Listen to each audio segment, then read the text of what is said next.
Good morning Odisha. आज December 24 तारिख बुधवार 15टी गुरुत्वपूर्ण खबर उपर आसतु नजर पकाइबा। भिडियोटी भल लगिले निश्चित गोटे लाइक रखिबे। नंबर 1 प्रदूषण सर्टिफिकेट पई नुआ नियम। बकेया फाइन थिले मिलिबोनी प्रदूषण सर्टिफिकेट। प्रदूषण सर्टिफिकेट नथिले पेट्रोल पंप रे पेट्रोल एवं डीजेल न मिलिबा नै राज्य परिवहन कर्तृपक्षक निर्देश पर एबे सबु प्रदूषण सर्टिफिकेट केन्द्र रे गहली। वायु प्रदूषण नियंत्रण करने ए नियमर मुख्य लक्ष्य बोली कहुले भी यह पछरे रही आउ एक बड़ रहस्य।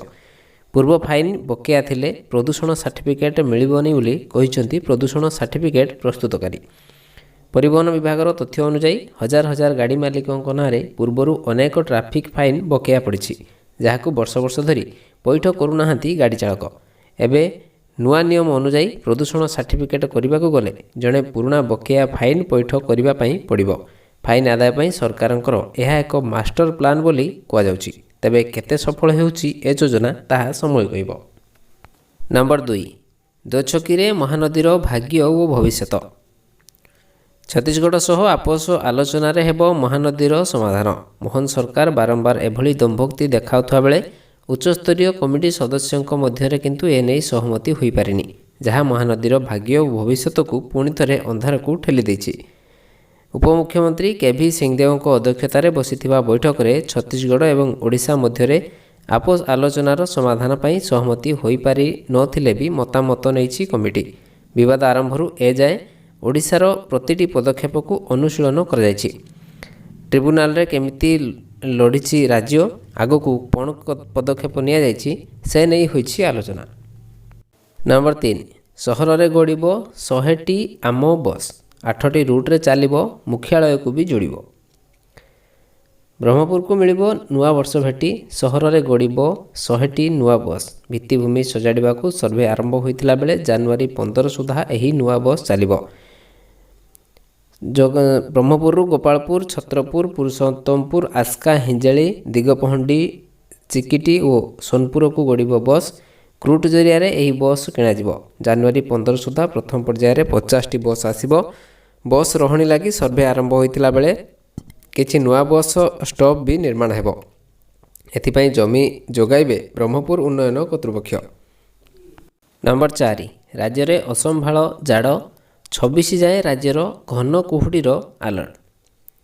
आसंता 26 तारिख जाए राज्य में घन कुहुड़ी दृश्यमान हो पारे। पश्चिम और उत्तर ओडिशार किछि स्थान रे घन कुहुड़ी देखा दे पारे। आभ्यंतरीण ओडिशार अधिकांश स्थान रे स्वल्परू मध्यम धरणर कुहुड़ी दृश्यमान हेबो बोली पाणीपाग विभाग आकलन करिछि। सेपरि आज 26 तारिख जाए सुंदरगढ़ झारसुगुड़ा कंधमाल केन्दुझर बलांगीर और सोनपुर रे घन कुहुड़ी दृश्यमान हो पारे। आभ्यंतरीण ओडिशा और उत्तर विक्षिप्त स्थान में स्वल्परू मध्यम धरणर कुहुड़ी देखा मिल पारे। 27 तारिख जाए आभ्यंतरीण ओडिशा रे प्रबल शीत अनुभूत हेबो बोली पाणीपाग विभाग पूर्वानुमान करिछि। कंधमाल जिले में शीत कलबल करुछि। जी उदयगिरी रे जारी रही शीतर लहरी। दिन तमाम खरारे लोकों समय बीतुवा बेले संध्या नईले निआ पलटिछि सहारा। नंबर 5 108 सेवार 150टी नुआ आम्बुलांस लोकार्पित कले मुख्यमंत्री मोहन माझी। स्वास्थ्य सेवार आसब आहरी उन्नति। राज्य में स्वास्थ्य सेवार जोड़ी है आउ 150टी नुआ आम्बुलांस। 108 आम्बुलांस सेवार सामिल हेले 150टी नुआ आम्बुलांस।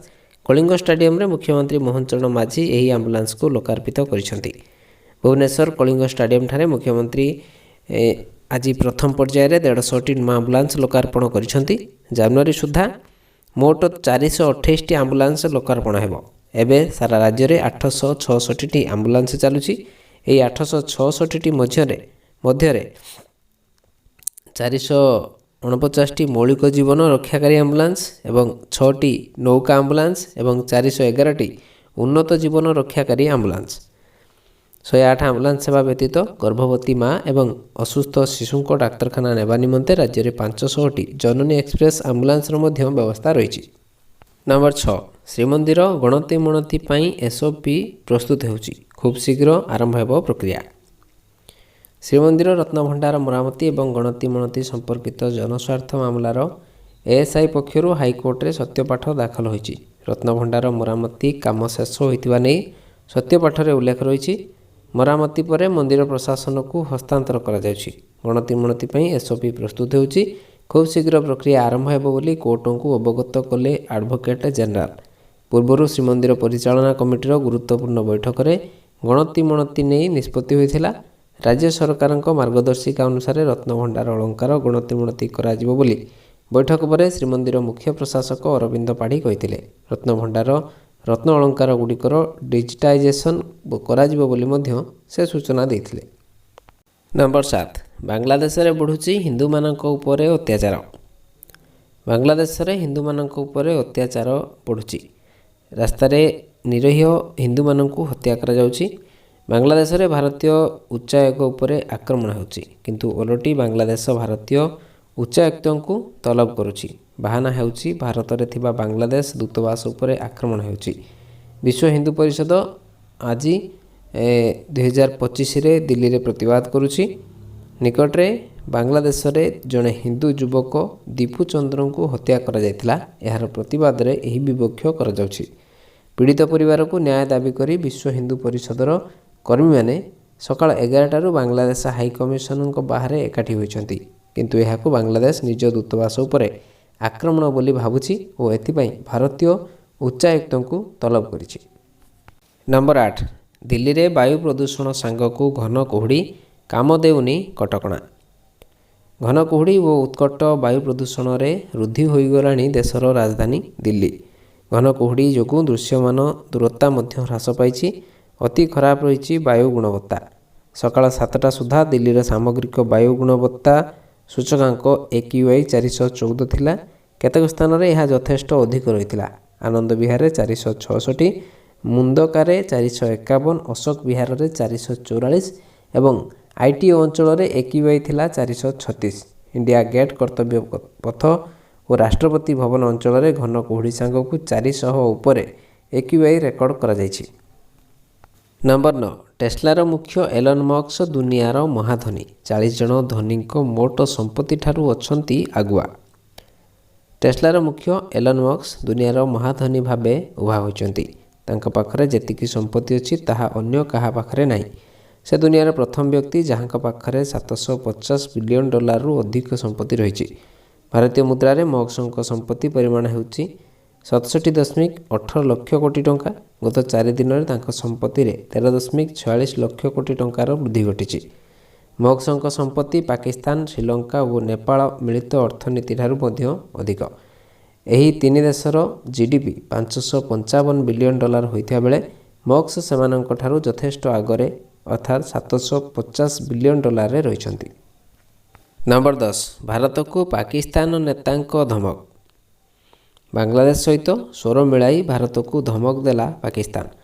ଯଦି ବାଂଲାଦେଶ ଉପରେ ଆକ୍ରମଣ କରିବାର କୌଣସି ଯୋଜନା କରାଯାଏ ତେବେ ପାକିସ୍ତାନ ଆର୍ମି ଓ ମିସାଇଲ ଏହାର ଦୃଢ଼ ଜବାବ ଦେବ। ମଙ୍ଗଳବାର ଭାରତକୁ ଏଭଳି ଧମକ ଦେଇଛନ୍ତି ସେହବାଜ ସରିଫଙ୍କ ଦଳ ପାକିସ୍ତାନ ମୁସଲିମ ଲିଗ୍ର ଯୁବ ନେତା କମରାନ ସଇଦ ଉସ୍ମାନି। କେବଳ ସେତିକି ନୁହେଁ, ପାକିସ୍ତାନ ଓ ବାଂଲାଦେଶ ମଧ୍ୟରେ ଏକ ପ୍ରତିରକ୍ଷା ଚୁକ୍ତି କରିବାକୁ ମଧ୍ୟ ଉସ୍ମାନି ଆହ୍ୱାନ ଦେଇଛନ୍ତି। ଉସ୍ମାନି କହିଛନ୍ତି, ଯଦି ଭାରତ ବାଂଲାଦେଶର ସ୍ୱାୟତ୍ତତା ଉପରେ ଆକ୍ରମଣ କରେ, ଯଦି କେହି ବାଂଲାଦେଶକୁ ଖରାପ ଉଦ୍ଦେଶ୍ୟ ରଖି ଦେଖିବାକୁ ସାହସ କରେ, ତେବେ ମନେ ରଖନ୍ତୁ ଯେ ପାକିସ୍ତାନର ଲୋକମାନେ, ପାକିସ୍ତାନୀ ସଶସ୍ତ୍ର ବାହିନୀ ଏବଂ ଆମର କ୍ଷେପଣାସ୍ତ୍ର ବେଶ୍ ଦୂରରେ ନାହିଁ। ବାଂଲାଦେଶ ଉପରେ ଭାରତ ତା'ର ଅଖଣ୍ଡ ଭାରତ ବିଚାରଧାରା ଲଦିବାର ପ୍ରୟାସକୁ ପାକିସ୍ତାନ କେବେ ବି ସହ୍ୟ କରିବ ନାହିଁ ବୋଲି ସେ କହିଛନ୍ତି। ନମ୍ବର 11, ଭାରତରୁ ହେବ ଦୁନିଆର ସର୍ବବୃହତ ବାଣିଜ୍ୟିକ ଉପଗ୍ରହର ଲଞ୍ଚ।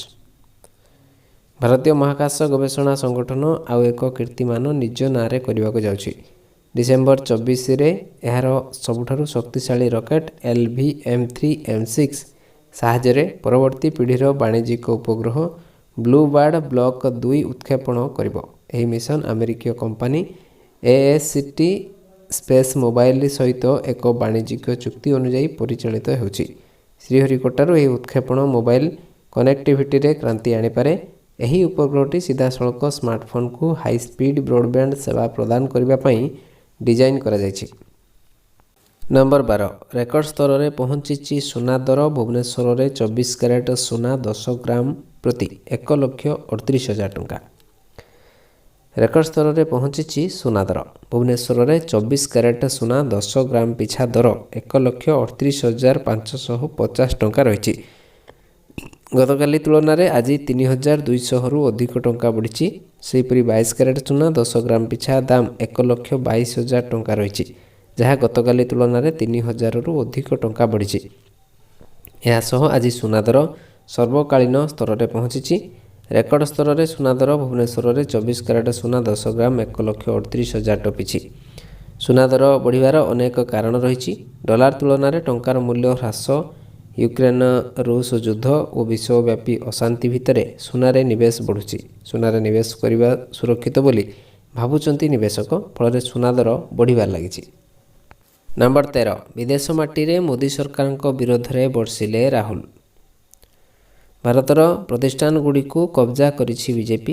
କେନ୍ଦ୍ରୀୟ ଏଜେନ୍ସିଗୁଡ଼ିକର ଅପବ୍ୟବହାର କରୁଛନ୍ତି ମୋଦି ସରକାର। ଜର୍ମାନ ରାଜଧାନୀ ବର୍ଲିନରେ ଏକ କାର୍ଯ୍ୟକ୍ରମରେ ଯୋଗଦେଇ କେନ୍ଦ୍ର ସରକାରଙ୍କ ଉପରେ ବର୍ଷିଛନ୍ତି ରାହୁଲ ଗାନ୍ଧୀ। ଅଭିଯୋଗ କରିଛନ୍ତି ଯେ ବିଜେପି ଭାରତର ସାଂଗଠନିକ ବ୍ୟବସ୍ଥାକୁ ଦଖଲ କରିସାରିଛି। ପ୍ରବର୍ତ୍ତନ ନିର୍ଦ୍ଦେଶାଳୟ ବା ଇଡି, କେନ୍ଦ୍ରୀୟ ତଦନ୍ତ ବ୍ୟୁରୋ ବା ସିବିଆଇ ଭଳି ଏଜେନ୍ସିଗୁଡ଼ିକୁ ରାଜନୈତିକ ଅସ୍ତ୍ରରେ ପରିଣତ କରାଯାଇଛି। ସେ ଆହୁରି କହିଛନ୍ତି ଯେ ଭାରତର ଗଣତାନ୍ତ୍ରିକ ବ୍ୟବସ୍ଥା ଉପରେ ଆକ୍ରମଣ କେବଳ ଭାରତ ଉପରେ ନୁହେଁ, ବରଂ ସାରା ବିଶ୍ୱରେ ଗଣତାନ୍ତ୍ରିକ ମୂଲ୍ୟବୋଧ ଉପରେ ଆକ୍ରମଣ ହୋଇଛି। ନମ୍ବର 14, ଏସ୍ସିବି ମେଡିକାଲରେ ହେବ 17 ମହଲା ପାର୍କିଂ। ରାଜ୍ୟରେ 7ଟି ମେଡିକାଲ କଲେଜ କ୍ୟାମ୍ପସରେ ଆଟେଣ୍ଡାଣ୍ଟଙ୍କ ପାଇଁ ହେବ ବିଶ୍ରାମ ଗୃହ। ମୁଖ୍ୟମନ୍ତ୍ରୀ ମୋହନ ଚରଣ ମାଝୀ ମଙ୍ଗଳବାର ଲୋକସେବା ଭବନଠାରେ ସ୍ୱାସ୍ଥ୍ୟ ଓ ପରିବାର କଲ୍ୟାଣ ବିଭାଗର ବିଭିନ୍ନ କାର୍ଯ୍ୟକ୍ରମର ସମୀକ୍ଷା କରିଛନ୍ତି। ଏହି ବୈଠକରେ କଟକ ଶ୍ରୀରାମଚନ୍ଦ୍ର ଭଞ୍ଜ ମେଡିକାଲ କଲେଜର ପୁନଃ ବିକାଶ କାର୍ଯ୍ୟ ସମ୍ପର୍କରେ ବିସ୍ତୃତ ଆଲୋଚନା ହୋଇଥିଲା।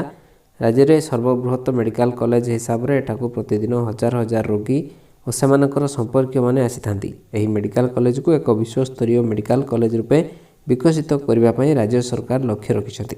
ସେଥିପାଇଁ ଆବଶ୍ୟକୀୟ ପାର୍କିଂ ସୁବିଧା ଉପରେ ବୈଠକରେ ଆଲୋଚନା ହୋଇଥିଲା। ବୈଠକରୁ ଜଣାଯାଇଛି ଯେ ଏସ୍ସିବି ମେଡିକାଲ କଲେଜରେ 6.51 ଏକର ପରିମିତ ଅଞ୍ଚଳରେ 17 ମହଲା ବିଶିଷ୍ଟ ଏକ ମଲ୍ଟି ଲେଭେଲ ପାର୍କିଂ ସୁବିଧା ବିକଶିତ କରାଯିବ। ପାର୍କିଂ ସୁବିଧା ଉଭୟ ଏସ୍ସିବି ଓ ଆଚାର୍ଯ୍ୟ ହରିହର କ୍ୟାନ୍ସର ହସ୍ପିଟାଲକୁ ଆସୁଥିବା ରୋଗୀ ଓ ଆଟେଣ୍ଡାଣ୍ଟମାନେ ବ୍ୟବହାର କରିପାରିବେ। ନମ୍ବର 15, ଭାରତର କାର୍ଯ୍ୟାନୁଷ୍ଠାନରେ ବିଚଳିତ ବାଂଲାଦେଶ। ଭାରତୀୟ ନାଗରିକଙ୍କ ପାଇଁ ବନ୍ଦ କଲା ଭିସା ସେବା। ବାଂଲାଦେଶରେ ଚାଲିଥିବା ହିଂସା ମଧ୍ୟରେ ନୂଆଦିଲ୍ଲୀ ଏବଂ ଢାକା ମଧ୍ୟରେ ଉତ୍ତେଜନା ମଧ୍ୟ ବୃଦ୍ଧି ପାଇଛି।